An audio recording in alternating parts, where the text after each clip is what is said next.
ये खबर Berlin Germany से मुताल्लिक है, जहां पैलेट लाइसेंस की पाबंदियों की वजह से बोल्ट और उबर के हजारों ड्राइवर्स की नौकरियां मुतासिर होने का खदशा है।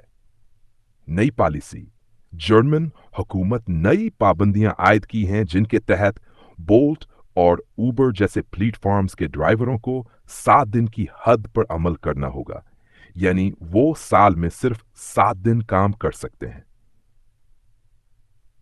ड्राइवर्स का एहतजाज, हजारों ड्राइवर्स और उनकी नुमाइंदा तंजीमें इन पाबंदियों के खिलाफ हैं और उन्होंने मुजाहिरों का ऐलान किया है। मसला क्या है?